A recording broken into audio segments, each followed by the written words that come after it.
let's start things off by talking about something just right now. I realize it is a major coincidence. I did not think this through, but it's only now I realize that there is something that I coincidentally made something pretty perfect. Because right now, as I am watching how everything is all set up and how everything is going, I realize right now that I'm wearing my Pixar shirt. And I was just wearing it because, it's the Crazy Cartoon Cast. Why not have like an animation shirt or something like that? But no, I realized that it's actually perfect to wear this shirt in particular.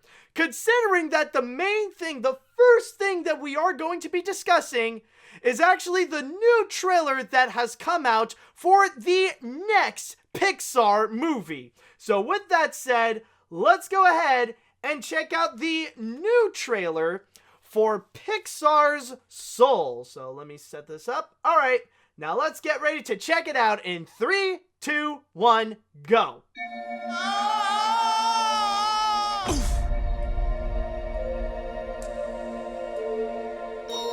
What the? Oop, hold on a sec. All right, there we go. Now it's ready. What is this place? Hold on, it is ready. What's your name, honey? I'm Joe. I teach middle school band. Got it, go for it! Today started out as the best day of my life. Back here tonight, first show's at 7. Yes! Woohoo! You know what that's gonna say? Joe Gardner. I did it. I got the gig. Must have been sudden for you. What? Oh my goodness! Oh my goodness! Help! I'm not done! Oh my goodness!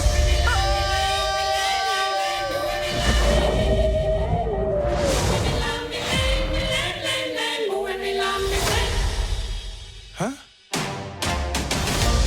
Is this heaven? No, it's the great before. This is where new souls get their personalities, quirks, and interests before they go to Earth. Meet 22. I don't want to go to Earth. Stop fighting this. I don't want to. Hey, look, I already know everything about Earth, and I don't want anything to do with it. You're missing out on the joys of life, like pizza. I can't smell. We can't taste either? All that stuff is in your body.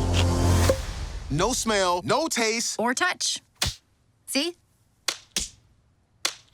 Okay, I get it. Wow, it's my life.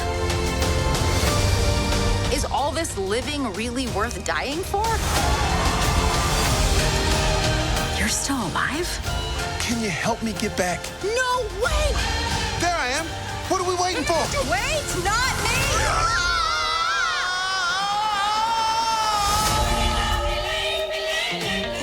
That's weird. What is it? 151,000 souls go into the great beyond every day, and I count every single one of them. The count's off.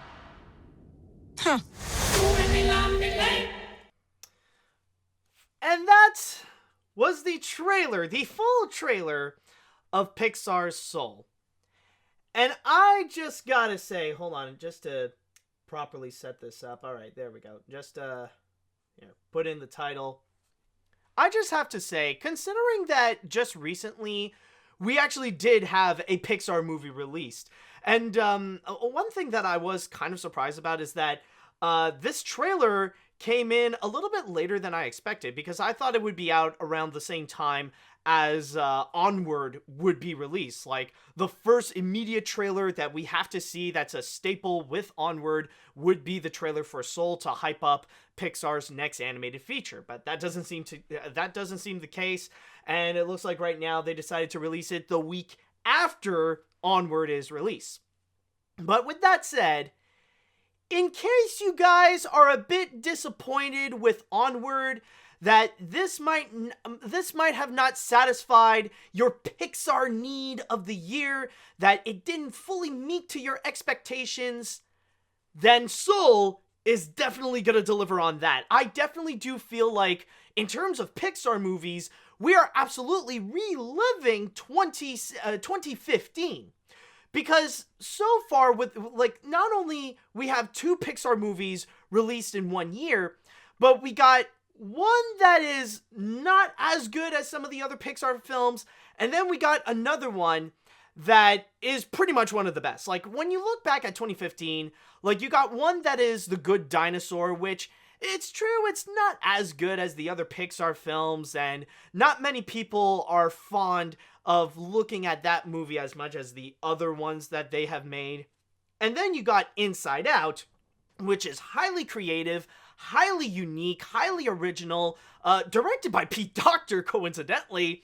And also, with Inside Out, right now, it's considered one of the greatest animated films, if not one of the best films of the 2020 decade. Like, Inside Out is the one that pops up the most in terms of an animated film whenever you would find one on any list of the top 10 or the top best movies of the 2010 decade.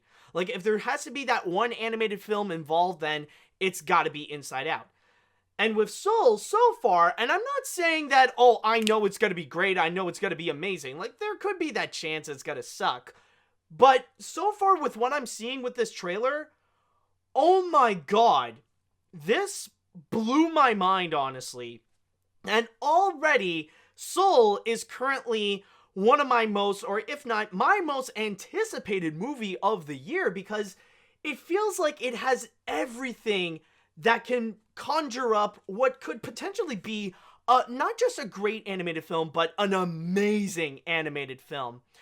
And honestly, the feelings that I got when watching this trailer of what the movie could potentially be, the best way to describe it is that it's a little bit like Inside Out in a way, but not necessarily with the same kind of narrative or the same kind of style or something like that.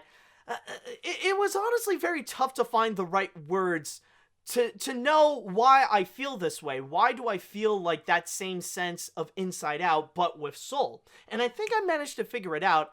It's mainly because it's the same storytelling or filmmaking style. I mean, especially considering that it is directed by Pete Docter, or at least one of the directors is Pete Docter. I believe there are a few directors working on this, but anyways, with Soul, it's that the same kind of structure that we saw in Inside Out in terms of both storytelling and filmmaking, it's the same thing that we find here with Soul. But in Soul, we do see that it's purely 100% original, that this is something that we have never seen before, especially in movies and in animation.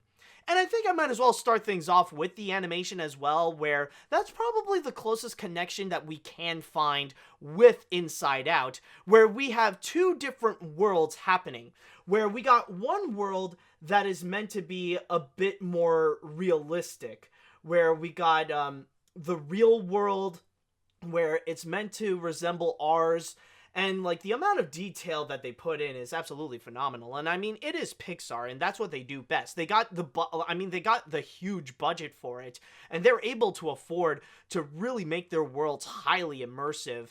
Like, I'll even give credit. If you guys haven't seen my review of Onward, it's something that I've said also on that film, where even though the concept of it is generic, making a contemporary version of like medieval fantasy and stuff like that, but the amount of detail that's been put into the environment and into the animation is awe-inspiring. And it's the same thing here, where we have this strong sense of realism in the real world, where at the most, if we would find something that is more animated, it would be the character designs, where like the faces are a lot more round or a lot more cartoony. But then again, that is like, considering that Pete Docter is heavily involved, like, that is something that we would expect from him, that this is a guy who really does emphasize shapes when it comes to his designs. And if you don't believe me, look at Up, for example, or even look at Inside Out, and notice, like, just take a look at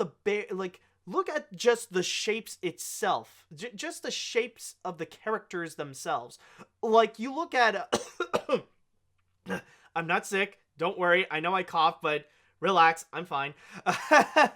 Anyways, going back to what I'm talking about, like, you look at Up, and you notice the shapes of the characters. Like, you notice the round egg shape of Russell, or you notice the square shape of Carl Fredricksen. Here it's a little bit the same thing, especially when you go into when you go into the before life, or like when you go into the other world per se. Like, this is another one where the designs are heavily inspired by shapes, and you look at the shape of the characters.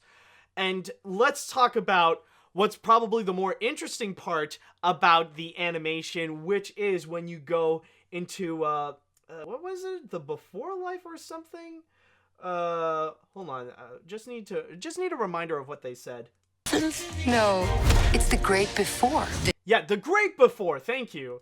Okay, I was trying to figure out. It's like, what do they call it? The before life or something like. Okay, so the when you go into the world of the great before, like, you see a little bit of that same style of Inside Out, with the fantasy characters and like the little, kind of like the little particles that are all around them and all around the environment as well. But with the way that they created like the characters and the style of the backgrounds, and it, like, even with the lines that they're using, a lot of this, it's like, this is highly inspired by modern art.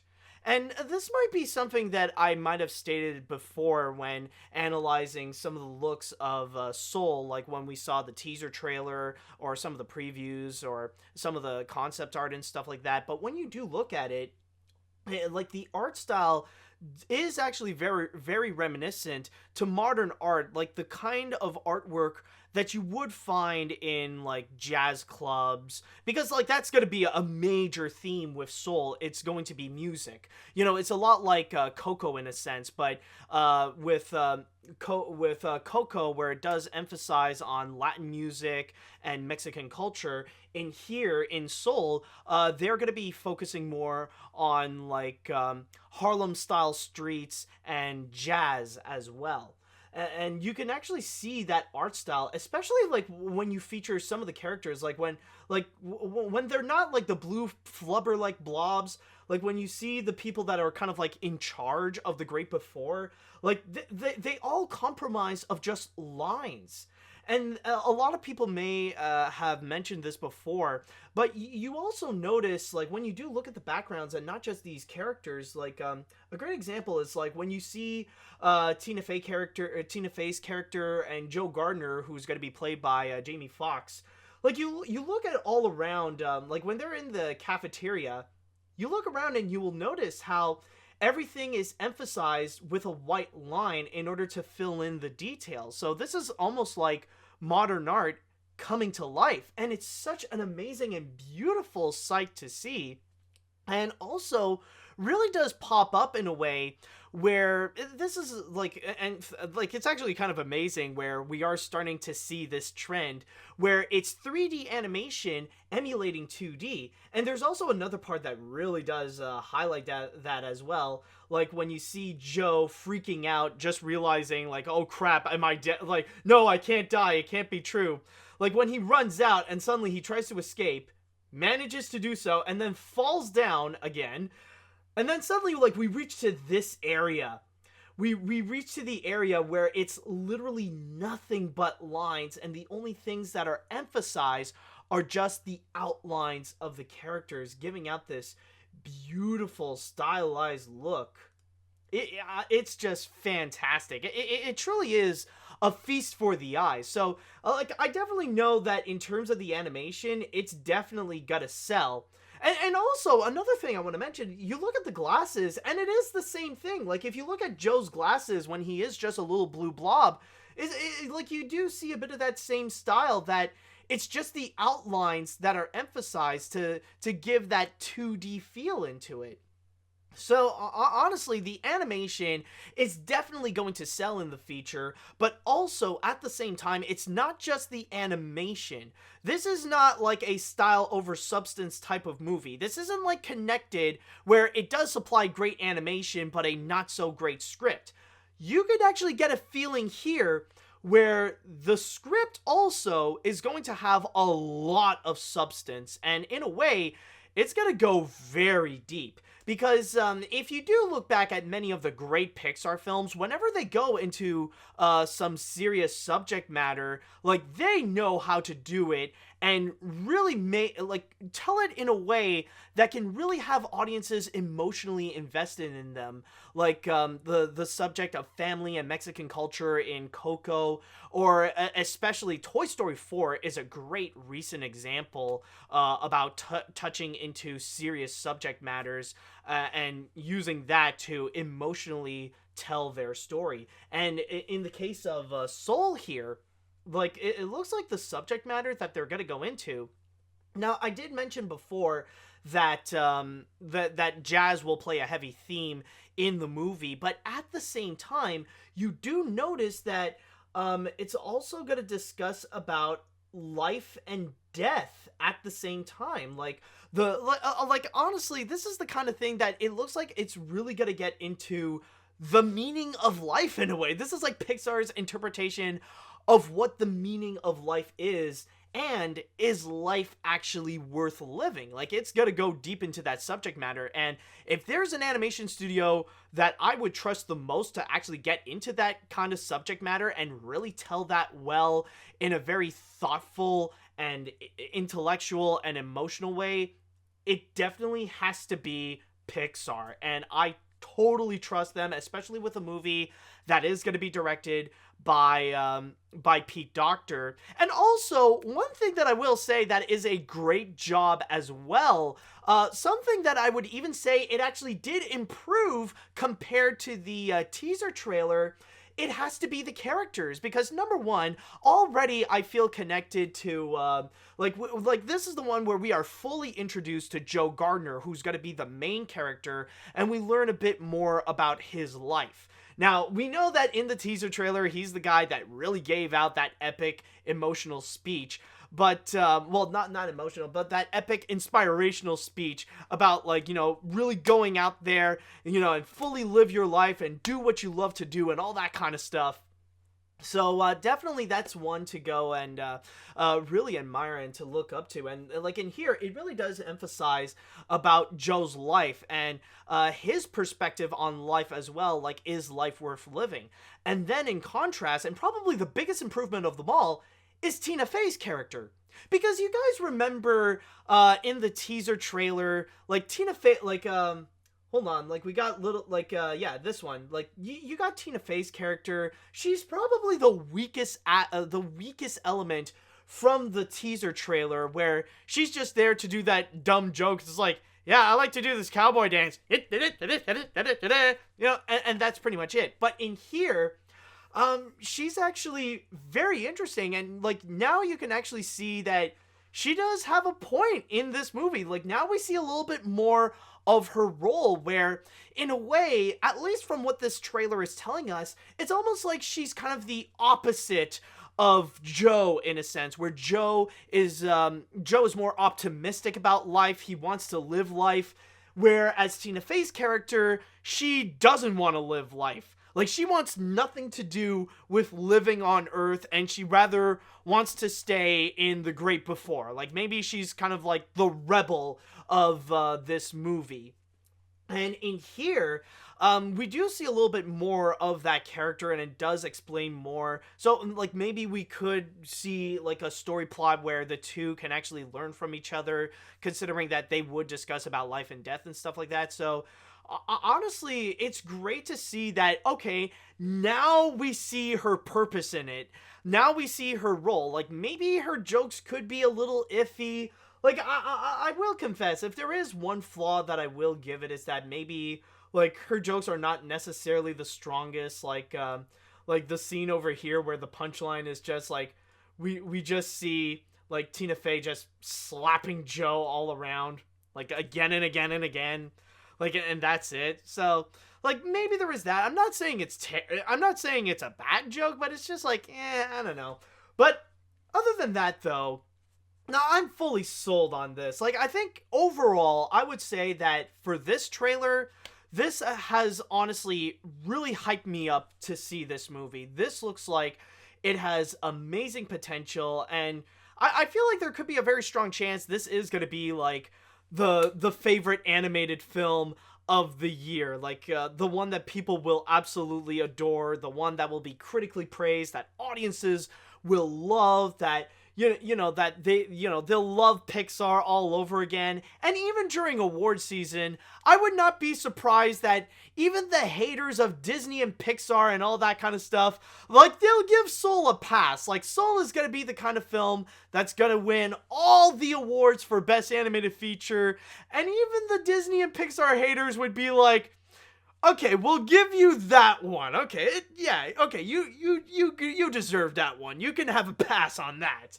Even they would go, like, they would hold their complaints to give this an award because, like, it would deserve it. So overall, the animation looks gorgeous. The story looks very promising, and it looks like it's going to be very thoughtful and full of substance. And I'm really digging into many of these characters. Like, I'm digging into Joe especially. He looks like a great likable character, and I can even give Tina Fey's character some credit, where she looks like she will add on, like, she will give more substance onto the feature. So I'm totally excited for this one. I'm already hyped up for it, and if you guys are hyped up for it as well, then all you have to do is just wait until June 19th, when the movie will officially be released.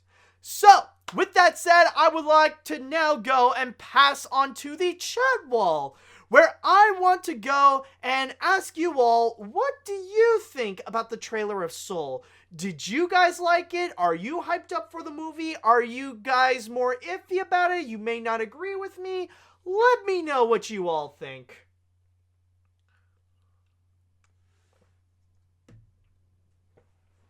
Okay, let's see here. We got a lot now. Let's see. I think Soul is going to be the big Pixar film of 2020, while Onward is just good. In fact, I feel like this film will be to Onward what Inside Out was to The Good Dinosaur in 2015, and what Coco was to Cars 3 in 2017. However, with the coronavirus going around, I hope that nothing affects the two films, resulting them to become box office bombs like The Good Dinosaur. I wish Pixar the best of luck. I'm going to save that last comment for later. I will go and actually discuss about that little part as well. But definitely, this does look like it has the strong chance to be the better Pixar film of that year, where at the end of the day, people will just reject films like Good Dinosaur and Cars 3 and will be more in favor of this. Like, that there's a strong chance at this point. Okay. Let's see. Oh, Too Much Soul and R&B. I had two albums. One is Brandy's self-debut, and the other one is I'm Still Climbing by Brownstone. Because of that, Soul is Soul, period. I'll listen both on iTunes right now. Also, good luck for that, Pete Doctor. All souls are now truly blessed. Okay, I think so. I think this one likes it. I will admit, at first, I wasn't too hyped for this. The concept was a bit weird, and it wasn't all that funny, but after this, I can officially declare that I'm hooked. The visual styles are phenomenal, the music is brilliant, and I already like its exploration of passion. I'll definitely check it out as long as my theaters are still open. But if this film doesn't use Soul Man by Sam and Dave at any point, I will leave very disappointed. Well, honestly, like, I wouldn't be surprised if they would do that.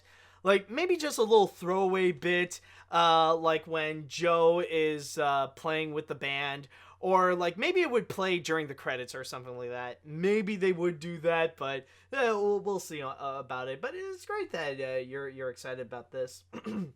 All right, let's see now. I can't say I hated Inside Out. I did enjoy it, but I didn't find it as rewatchable as Coco was. I feel like I get more invested in Pixar movies that involve a family dynamic or the struggles of different types of interpersonal relationships, family, friendship, etc. Inside Out, Soul don't really feel like they focus nearly as much on those dynamics, but more on the larger scope. Inside Out is emotion, Soul is the importance of living. But yeah, that's just me. That's actually a very interesting perspective, you know? Like, if you are looking into the family dynamic, then this might not be for you. But but at least Pixar like does supply a lot of those. If you want movies about families and friendships, in recent years, like the sequels actually provide that very well with Incredibles 2 and Toy Story 4, where Incredibles 2 really does play a lot about family, and then Toy Story 4 the friendship and a little bit of love as well does play a very significant factor. So at least Pixar did get you covered. And actually, I would even go as far and say that technically you would be the kind of person that would much prefer Onward, like maybe even more so than Soul. And that shouldn't be something you should be ashamed about, because like Onward is a movie that does really get into the aspect of family. So there is that. So if that's more your preference, then I don't blame you there. Okay, anyways.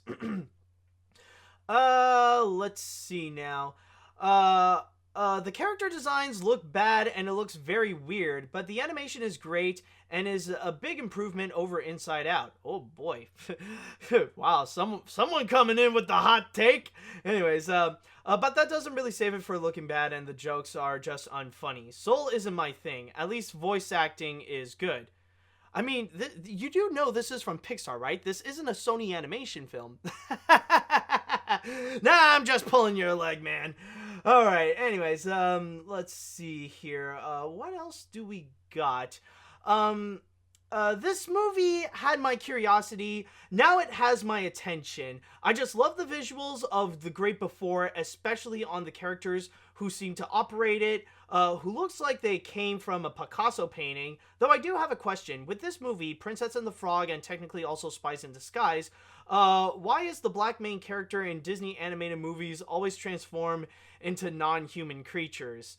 Yeah, I mean, I'll just say right now, you're not the first to go and point that out, and it does seem to be a bit of a trend in a way, where African-American characters cannot stay as just African-American people.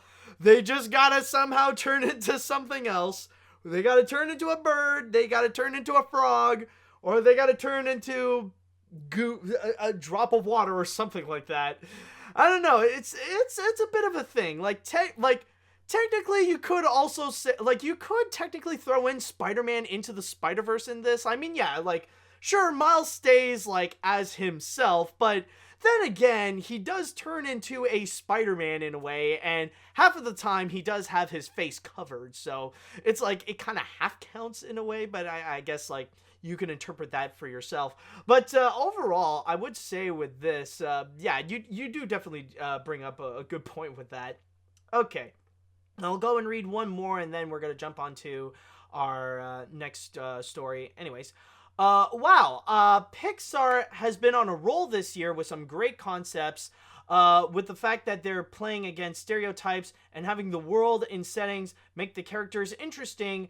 Were both Onward and this movie Soul. The only thing that has me worried is Tina Fey's character comes off a little bit like Amy Poehler's character from Inside Out. It wasn't until I saw her, Tina Fey, then I will take it Inside Out of my head. But otherwise, great job, and hope for its creativity. Yeah, well, I don't know. I guess because with Tina Fey and Amy Poehler, of course, they're very similar. And I mean, they're both adding some comical elements onto their respective Pixar films. So I guess there is that comparison. But I don't know. I would kind of disagree with you there, mainly because, when you think of Joy in Inside Out, she's a lot more of a major optimist. Whereas in Soul, or at least what we are seeing in Soul, Tina Fey's character is a lot more pessimistic. So there is that major distinction of a difference there. So once again, if you guys are excited, remember, mark your calendar for June 19th for the release of Soul.